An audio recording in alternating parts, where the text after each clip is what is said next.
वालेकुम, मैं हूँ आईजीएस, आपकी केमिस्ट्री इंस्ट्रक्टर।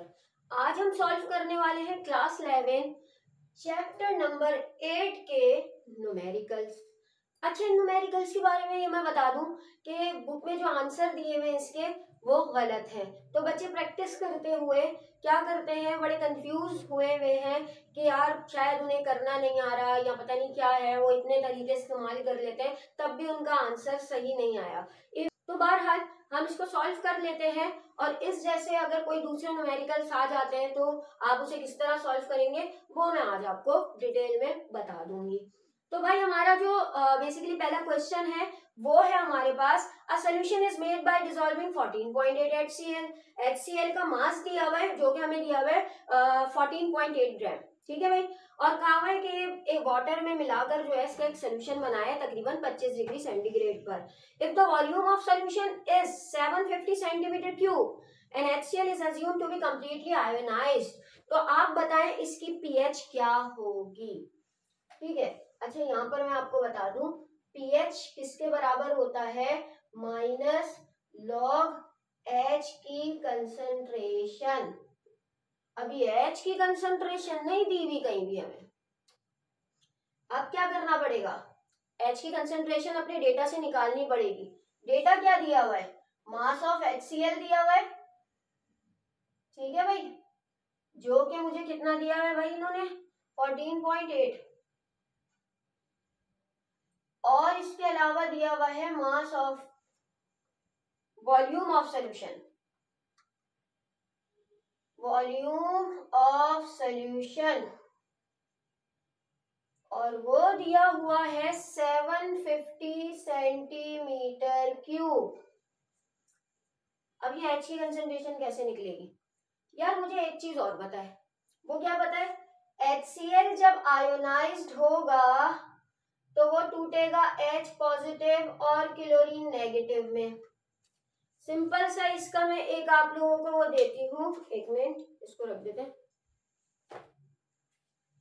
सिंपल मैं आपको एक तरीका बताती हूँ भाई। फर्स्ट टॉपिक ये आपके पास HCl है, 2 मोल्स या 2 ग्राम HCl है फर्स्ट के तौर पे। इसको मैंने H में तोड़ दिया, H अलग क्लोरीन अलग, H अलग क्लोरीन अलग।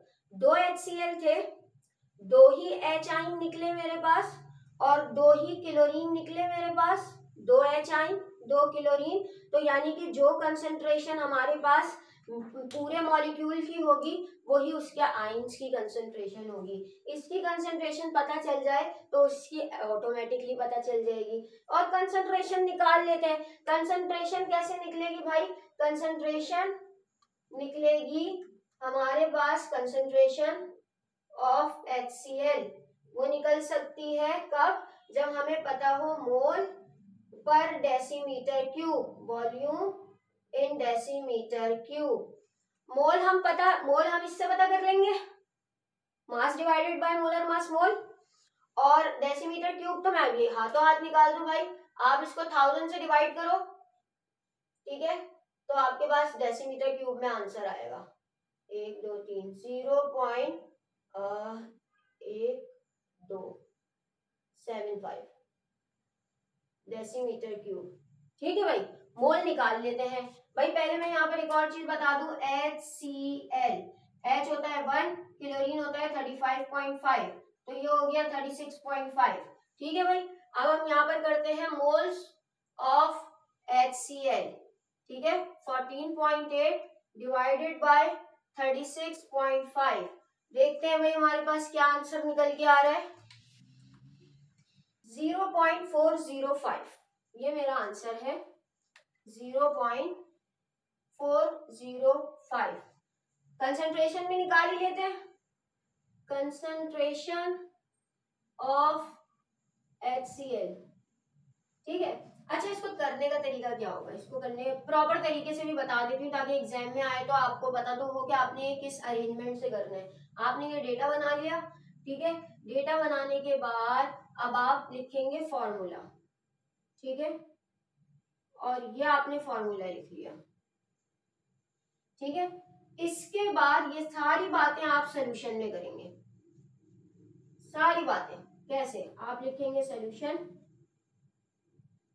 ठीक है, तो आप ये करेंगे कि first we find concentration of HCl। ठीक है, तो आप लिख देंगे कंसंट्रेशन ऑफ HCl, फॉर्मूला लिख देंगे भाई मोल वॉल्यूम इन डेसीमीटर क्यूब। ठीक है, आपके पास कितना है ये, अगले उस पर ही करिएगा, मतलब सामने सामने नहीं करिएगा। तो ये आ रहा है आपके पास 0.405 जो कि मोल है। ठीक है, और डिवाइडेड बाय 0.75। तो मैं इसको सॉल्व करके देख लेती हूँ, 0.54। ठीक है, अब आपने ये कर लिया कंसंट्रेशन ऑफ HCl, कितना निकला है भाई आपके पास 0.54 मोल पर डेसीमीटर क्यूब। ठीक है भाई, इतनी बात समझ में आ गई।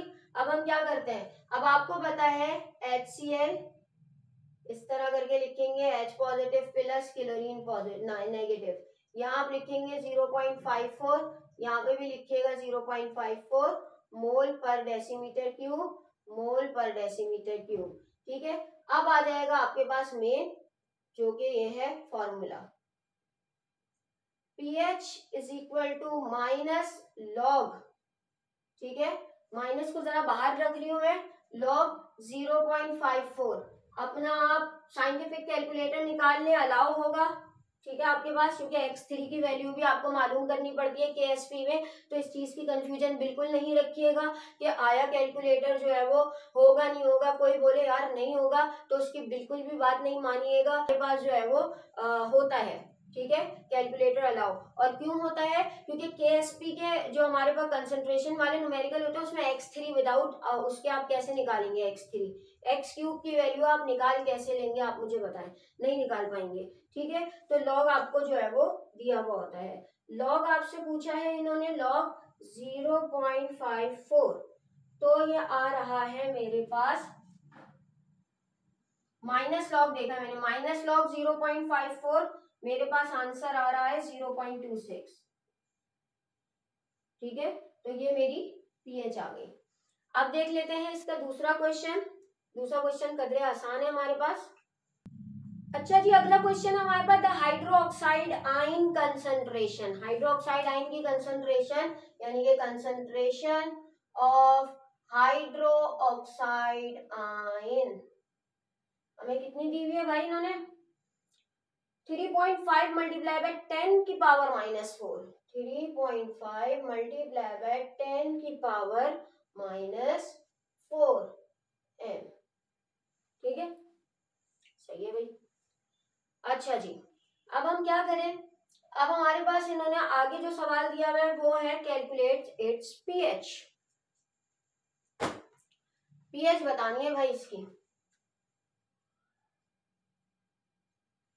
अब एक सिंपल सी बात है, pH के लिए H की कंसंट्रेशन होना जरूरी है, क्योंकि pH किसके बराबर होता है, अगर आपको पता हो, माइनस लॉग H की कंसंट्रेशन।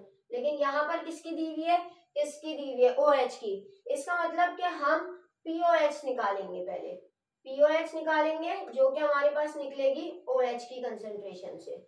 POH निकालने के बाद फिर हम करेंगे pH plus POH is equal to 14, इस फॉर्मूले की मदद से हम अपना pH निकाल लेंगे। ठीक है, बहुत इजी सा है ये तो। अच्छा, यहाँ पर मैं एक और चीज बताती चलूं, POH इज इक्वल टू या pH, इसका तरीकेकार सेम ही होता है। ठीक है, माइनस लॉग H की कंसंट्रेशन, यही है ना OH की कंसंट्रेशन। ठीक है, अभी POH is equal to minus log, क्या है हमारे पास, एक सेकेंड, अभी लॉग को भी यहाँ रख के मैं यहाँ पर कर लेती हूँ, 3.5 मल्टीप्लाई बाय 10 की पावर -4।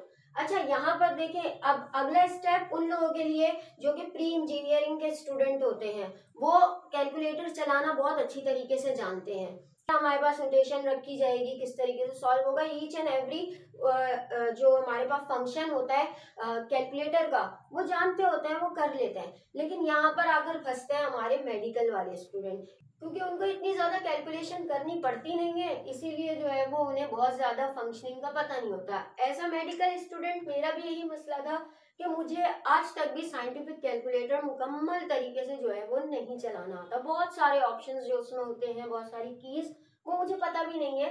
कि वो किस लिए होती हैं। तो बहरहाल तो जो मेरे प्री इंजीनियरिंग के स्टूडेंट्स हैं उनके लिए तो यह माइनस लॉग लिखकर पूरी वैल्यू लिख के और लॉग निकाल दें, पीओएच जो भी हमारे पास पीओएच की वैल्यू आए आप यहाँ पर निकाल दें, ठीक है। लेकिन वो स्टूडेंट्स जो कि ये नहीं कर सकते, क्योंकि अभी मेरे पास भी जो है वो मोबाइल फोन है जिसमें जो है वो मैं एक्सपोनेंट की सहूलत मेरे पास नहीं है, तो भाई उस वक्त क्या किया जाए। चलो घर पर भूल गए साइंटिफिक कैलकुलेटर, ठीक है, लाने भूल गए, अब क्या करें, ठीक है। तो और सवाल भी आता है इसलिए अटेम्प्ट करना चाहते हैं। तो भाई हमारे पास एक मैथ्स का फॉर्मूला है, log a multiply by b बराबर होता है लॉग a प्लस b के। ये बात याद रख लो, ठीक है। अगर ये मेरी वैल्यू a और ये मेरी वैल्यू b, ठीक है, तो मेरा जो लॉग है, माइनस को यही रखते हैं, log a plus log b हो जाएगा कि नहीं हो जाएगा। और इस -4 वो जो हमारे पास वो होती है पावर होती है वो मल्टीप्लाई हो जाएगी, ठीक है। और भी आसान तरीके से बताऊं तो भाई ये करके देख लो, log a multiply by b बराबर है लॉग a प्लस b के। अब सही है, अब क्या होगा, लॉग 3.5 a है मेरे पास, लॉग 10 मेरे पास b है, और 10 के ऊपर पावर भी थी, जो भी पावर होगी मल्टीप्लाई हो जाएगी, ठीक है। अब यहाँ पर POH is equal to log 3.5 देख लेते हैं क्या निकल कर आ रहे हैं मेरे पास, लॉग 3.5 मेरे पास निकल कर आ रहा है, एक सेकेंड, 0.544। अच्छा माइनस को यही रखते हैं, 0.544, ठीक है। अब जरा मैं प्लस लॉग 10 देख लेती हूँ।